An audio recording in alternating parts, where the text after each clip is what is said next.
Hi students, cat 2020 పేపర్లో verbal ability and reading comprehension సెక్షన్లో ఒక క్వశ్చన్ ఇవాళ మనం సాల్వ్ చేస్తున్నాం. So the question is about capturing the essence of the passage.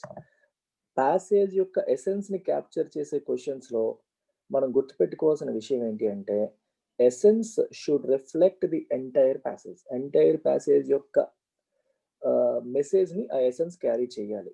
ప్యాసేజ్లో ఒక పోర్షన్ మాత్రమే టచ్ చేసేలాగా ఎసెన్స్ ఉండకూడదు, లేదా ఇంకొక పోర్షన్ మాత్రమే టచ్ చేసేలాగా ఉండకూడదు. ఓవరాల్ ప్యాసేజ్ని రిఫ్లెక్ట్ చేసేలాగా, మెయిన్ ఐడియాని రిఫ్లెక్ట్ చేసేలాగా ఎసెన్స్ అనేది ఉండాలి.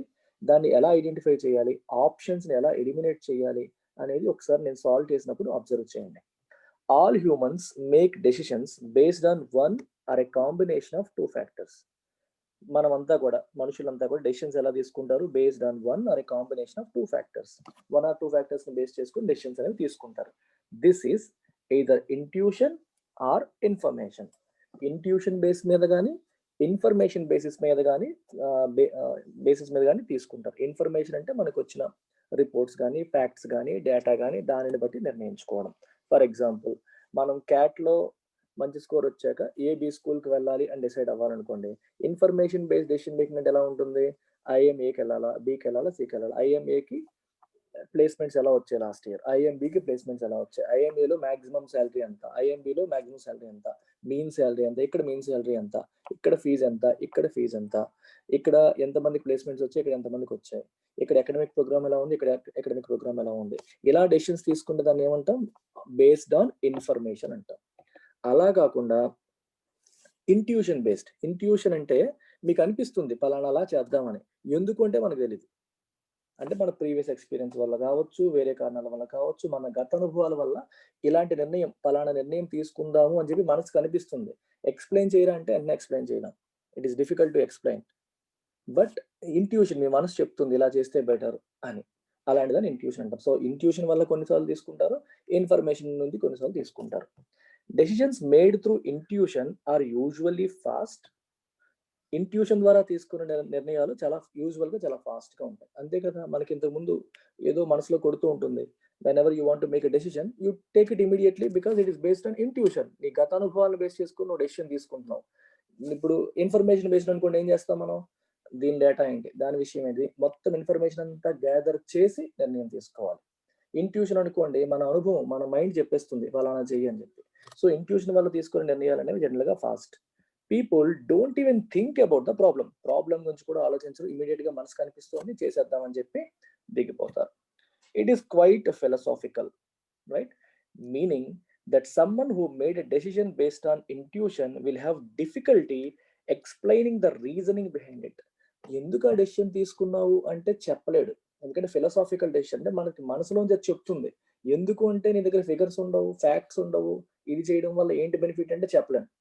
ఎందుకంటే అది ఇన్ఫర్మేషన్ బేస్డ్ డెసిషన్ కాదు, ఇంట్యూషన్ బేస్డ్ డెసిషన్. అందుకని వాళ్ళు ఎక్స్ప్లెయిన్ చేయడానికి they will find it difficult. The decision maker would often utilise her senses in drawing conclusions. తన సెన్సెస్ ను ఉపయోగించి కన్క్లూజన్ డ్రా చేస్తారు జనరల్ గా ఈ ఇంట్యూషన్ బేసిస్ వాళ్ళు, which again is based on some experience in the field of study. అది ఆ ఏ ఏరియాలో అయితే మనం డెసిషన్ తీసుకున్నామో దానిపైన మనకున్న ప్రీవియస్ ఎక్స్పీరియన్స్ వల్ల మనకి కొంచెం అనిపిస్తుంది, and we make decision based on our previous experience and not based on information. On the other side of the spectrum, ఇది ఒకవైపు. So intuition basis decision making ఎలా జరుగుతుంది అని చెప్పారు. On the other side of the spectrum, ఇంకో వైపు చూస్తే, we have decisions made based on information base చేసుకుని నిర్ణయాలు తీసుకోవడం కూడా జరుగుతూ ఉంటుంది. మీకు ఆల్రెడీ ఒక ఎగ్జాంపుల్ ఇచ్చేసాను. దీస్ డెసిషన్స్ ఆర్ రేషనల్ అంటే logical.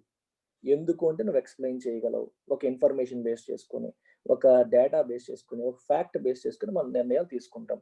It is based on facts and figures, which unfortunately also means that it can be quite slow.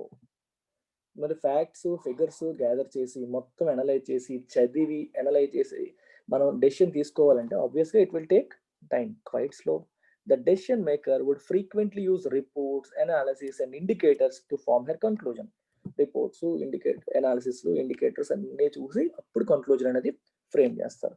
This methodology results in accurate quantifiable decisions. ఈ methods follow అవడం వల్ల correct decisions వస్తాయి, quantifiable decisions వస్తాయి. Meaning that a person can clearly explain the rational behind it. అంటే దాని అర్థం ఏంటంటే ఎందుకు నువ్వు ఈ నిర్ణయం తీసుకున్నావు అని అడిగినా సరే వాళ్ళు చెప్పగలుగుతారు. ఎందుకంటే based on data they are taking. ఇందాక ఎగ్జాంపుల్ తీసుకుంటే మీకు ఐఎం ఏ నుంచి కాల్ వచ్చింది, ఐఎం బి నుంచి కూడా మీకు అడ్మిషన్ వచ్చింది అనుకోండి. నువ్వు ఏ ఎందుకు చూజ్ చేసుకుంటున్నావు అని అడిగితే you gather some information. Okay, world wide B schools list లో ఐఎం బి కంటే ఏ అనేది టాప్ పొజిషన్ లో ఉంది. ఓవరాల్ గా కార్పొరేట్స్ కూడా బి కంటే ఏకి హయ్యర్ స్టేటస్ ఇస్తున్నాయి. ఇలా ఏదైనా మన డేటా పాయింట్స్ ఉన్నాయనుకోండి, వీటిని బేస్ చేసుకొని నేను ఐఎంఏని చూజ్ చేసుకున్నాను అని మీరు చెప్తారు. అది information based decision. Now let's look at the options. అయితే ఈ ఎంటైర్ థింగ్ ని క్యాప్చర్ చేస్తున్న, ఈ ఎంటైర్ థింగ్ యొక్క ఎసెన్స్ ని క్యాప్చర్ చేస్తున్న సమ్మరీ ఏంటనేది చూడాలి. Before you look at options, నేను జనరల్ గా ఫాలో అయ్యే ఫిలాసఫీ స్ట్రాటజీ ఏంటంటే ఇలాంటి క్వశ్చన్స్ కి మీరు మనసులో సమ్మరైజ్ చేసుకోండి. Don't look at options. Options చూడకుండా మనం మనసులో సమ్మరైజ్ చేసుకుందాం. ఇప్పుడు మనం ఏమనుకున్నాం, మనిషి డెసిషన్స్ రెండు విధాలుగా తీసుకుంటాడు. ఒకటేమో ఇంట్యూషన్ బేస్డ్, అంటే మనకు అనిపించిన దాన్ని బట్టి చేయడం based on our previous experiences. రెండోది information based. Right, intuition based లో ఫాస్ట్ గా అయిపోతుంది కానీ ఎక్స్ప్లెయిన్ చేయడం కష్టం. దీంట్లో స్లోగా అవుతుంది కానీ ఎక్స్ప్లెయిన్ చేయడం ఈజీ. అంటే ఇది మనం సమరైజ్ చేసుకున్నట్టే కదా, మన మైండ్ లో మనకు తడుతుంది కదా ఇదంతా కూడా. ఇదంతా ఆల్రెడీ మనం చదివాం, ఇది మన మైండ్ లో వచ్చింది. Keeping this in mind, let's look at options. A option మొత్తం ఇన్ఫర్మేషన్ ని క్యాప్చర్ చేస్తుందో చూద్దాం. While decisions based on intuition can be made fast, the reasons that led to these cannot be spelled out. చూడండి, intuition వల్ల తీసుకునే decisions అనేవి fast గా చేసినప్పటికీ రీజన్స్ ఎక్స్ప్లెయిన్ చేయలేము. ఇది 100% కరెక్ట్ అని మనకు అనిపిస్తుంది. నిజంగా ఇది కరెక్టే, ఈ సెంటెన్స్ కరెక్టా తప్ప అంటే 100% కరెక్ట్. కానీ ఇది ఎసెన్స్ ని క్యాప్చర్ చేస్తుందా? I would say no. ఎందుకు క్యాప్చర్ చేయట్లేదు? ఇది ఒక ఆస్పెక్ట్ ని మాత్రమే టచ్ చేసింది, అంటే ఇంట్యూషన్ గురించి మాత్రమే చెప్పింది. పారాగ్రాఫ్ దేని గురించి మాట్లాడుతుంది? 2 ఆస్పెక్ట్స్, ఇంట్యూషన్ అండ్ ఇన్ఫర్మేషన్. వారొన్నిటికి ఒక చిన్న కంపారిజన్ చేశారు, అందులో ఇంట్యూషన్ గురించి మాత్రమే ఈ సెంటెన్స్ చెప్పింది. సో కాబట్టి ఇది కాదు, ఇది ఎంటైర్ ఎసెన్స్ ని క్యాప్చర్ చేయట్లేదు. సో దీని ఎలిమినేషన్ మనం సింపుల్ గా చేసేయచ్చు. We make decisions based on intuition or information on the basis of the time available. అవునా? ఇది అవుట్ ఆఫ్ కాంటెక్స్ట్. అసలు చెప్పలేదుగా, మనకి టైం ఎక్కువ ఉంటే ఇన్ఫర్మేషన్ బేసిస్ చేస్తామని, టైం తక్కువ ఉంటే ఇంట్యూషన్ బేసిస్ మీద చేస్తామని చెప్పలేదు. ఇంట్యూషన్ బేసిస్ మీద చేసేదానికి తక్కువ టైంలో చేస్తాము, ఇన్ఫర్మేషన్ బేసిస్ మీద చేసేదానికి ఎక్కువ టైం పడుతుందని చెప్పారు తప్పితే టైం అవైలబిలిటీ బట్టి మనం ఈ రెండింటిని చేస్తామని ప్యాసేజ్ లో చెప్పలేదు. So this is wrong interpretation of the passage. It is better to make decisions based on information because it is more accurate and the rationale behind it can be explained. ఇది trap. చూడగానే మనకి ఏమనిపిస్తుందంటే, రెండింటిని చూసిన తర్వాత ఇది కొంచెం neat గా ఇక్కడ కూడా రాశారు, యాక్యురేట్ గా ఉంటాయి, మనం వాటి యొక్క రేషనల్ అంటే లాజిక్ ని ఎక్స్ప్లెయిన్ చేయొచ్చు, ఎందుకు అలా జరిగిందని మనం ఎక్స్ప్లెయిన్ చేయొచ్చు అని చెప్పి రాశారు. అలా రాశారు కాబట్టి మనకి ఏమనిపిస్తుందంటే ఇది కరెక్ట్ అయ్యే అవకాశం ఉంది అనిపిస్తుంది. కానీ ఇప్పుడు గుర్తుపెట్టుకోండి, పారాగ్రాఫ్ రాసిన ఆథర్ ఒకటి బెటర్ ఒకటి నాట్ బెటర్ అని చెప్పలేదు. రెండు విషయాల్ని చెప్పి దీంట్లో ప్లస్ ఇది మైనస్ ఇది. ఇంట్యూషన్ లో ప్లస్ ఏంటి? స్పీడ్, ఫాస్ట్ గా అవుతుంది. మైనస్ ఏంటి? ఎక్స్ప్లెయిన్ చేయడం. ఇన్ఫర్మేషన్ లో మైనస్ ఏంటి? స్పీడ్ తక్కువ ఉంటుంది, స్లోగా వెళ్తుంది. అండ్ ప్లస్ ఏంటి? ఎక్స్ప్లెయిన్ చేయగలం. ఇలా రెండింటిని అనలైజ్ చేసేటప్పుడు దీనికంటే ఇది బెటర్ అని చెప్పలేదు. అర్థమవుతుందా? క్వాంటిఫైబుల్ అనే పదం ఇక్కడ రాశారంటే అర్థం ఏంటి?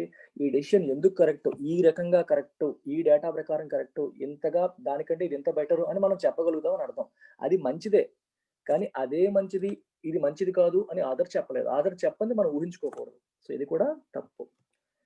డి చూడండి, decisions based on intuition and information result in differential speed and ability to provide rational. దీని అర్థం ఏంటి? ఇంట్యూషన్ మీద తీసుకున్న నిర్ణయాలు, ఇన్ఫర్మేషన్ మీద తీసుకున్న నిర్ణయాలు they result in differential speed. So దీనికి ఒకలాంటి స్పీడ్ ఉంటుంది, దీనికి ఒకలాంటి స్పీడ్ ఉంటుంది. ఇది ఆల్రెడీ మాట్లాడాం, ఇంట్యూషన్ మీద ఫాస్ట్ గా ఉంటుంది, ఇన్ఫర్మేషన్ బేస్డ్ అయితే స్లో ఉంటుంది. And ability to provide rational, logic explain చేయడంలో కూడా ఇంట్యూషన్ బేస్డ్ వీక్, ఇదేమో స్ట్రాంగ్. డిఫరెన్షియల్ అంటే రెండింటికి డిఫరెన్స్ ఉంది అనే మీనింగ్ వస్తుంది. సో ఇది ఏం చేస్తుందంటే అటు ఇంట్యూషన్ ని కవర్ చేసింది, ఇటు ఇన్ఫర్మేషన్ ని కవర్ చేసింది, రెండింటిని ఓవరాల్ గా సింపుల్ గా ఒక సెంటెన్స్ లో ఎంటైర్ ఎసెన్స్ ని క్యాప్చర్ చేసేసింది. మనం ఇక్కడ ఏదైతే రాసుకున్నామో that entire thing is reflected here. So this is your answer. ఇంకా చెప్పాలంటే మీరు సి చూసినప్పుడు this is only talking about information. Of course అంటే దానికంటే ఇది బెటర్ అని చెప్తున్నాడు, కానీ ఆదర్ కంపారిజన్ చేశారు కానీ దీనికంటే ఇది బెటర్ అని చెప్పలేదు. చెప్పనిది మనం ఊహించకూడదు. గుర్తుపెట్టుకోవాలి. మళ్ళీ ఒకసారి రిపీట్ చేస్తున్నాను, చెప్పనిది ఊహించుకోకూడదు, అవుట్ ఆఫ్ కాంటెక్స్ట్ వెళ్ళకూడదు. ప్యాసేజ్లో కొంత పోర్షన్ మాత్రమే కవర్ చేసేది ఎసెన్స్ కాదు, ఎంటైర్ ప్యాసేజ్ని కవర్ చేసేది మాత్రమే essence. I hope this is clear. Very very easy అండి. క్యాట్లో ఇంగ్లీష్ అనేది in my point of view is the easiest section. ఏం క్యాల్కులేషన్ చేయక్కర్లేదు, మైండ్లో పెద్ద స్ట్రెస్ ఉండదు. Only if you have a logical mind, లాజికల్గా థింక్ చేసి ఎక్కడ కట్ చేయాలో ఎక్కడ ఫోకస్ చేయాలో తెలిస్తే verbal ability and reading comprehension అనేది చాలా చాలా ఈజీ. నేను క్యాట్ రాసినప్పుడు 2007 ఆ ప్రాంతంలో ఎప్పుడు కూడా ఇంగ్లీష్తో స్టార్ట్ చేసేవాడిని. మీకంటే ఇప్పుడు ఆన్లైన్ టెస్ట్ ఉండేవి, నేను రాసినప్పుడు ఆఫ్లైన్. సో ఒక పేపర్ ఇచ్చేవారు, బుక్లెట్ ఇచ్చేవారు, మనం ఏ సెక్షన్ అంటే ఆ సెక్షన్తో స్టార్ట్ చేయాలి. నేను ఎప్పుడు కూడా వెర్బల్ ఎబిలిటీతో దట్టు రీడింగ్ కాంప్రహెన్షన్తో స్టార్ట్ చేసేవాడిని. సో చాలా చాలా ఈజీగా మనం వెర్బల్ ఎబిలిటీని హ్యాండిల్ చేయొచ్చు. అండ్ మీరు వీఆర్ లాంచింగ్ క్యాట్ ఇన్ఫినిటీ, మీ అందరికీ తెలిసిందే. సో క్యాట్ ఇన్ఫినిటీ లాంచ్ అవుతుంది. సో లైఫ్ టైం వ్యాలిడిటీతో వస్తుంది, live as well as recorded classes వస్తాయి. మీకు క్యాట్లో ఐఎమ్స్లో మీకు నచ్చిన ఐఎంలో అడ్మిషన్ వచ్చేంత వరకు కూడా మీరు కంటిన్యూ చేయొచ్చు course. Degree first year, second year, third year వాళ్ళు కూడా రావచ్చు. కంప్లీట్ అయిపోయి ఇప్పుడే 2021లోనే క్యాట్లో క్రాక్ చేయాలనుకునే వాళ్ళు కూడా రావచ్చు. Anybody can join. And fees is India's lowest, again 15,000 రూపీస్కి మనం ఆఫర్ చేస్తున్నాము. అండ్ కాంటాక్ట్ నెంబర్ ఇది, ఈ నెంబర్కి మీరు కాల్ చేసి జాయిన్ అవ్వచ్చు. And life time validity. Thank you very much. Take care.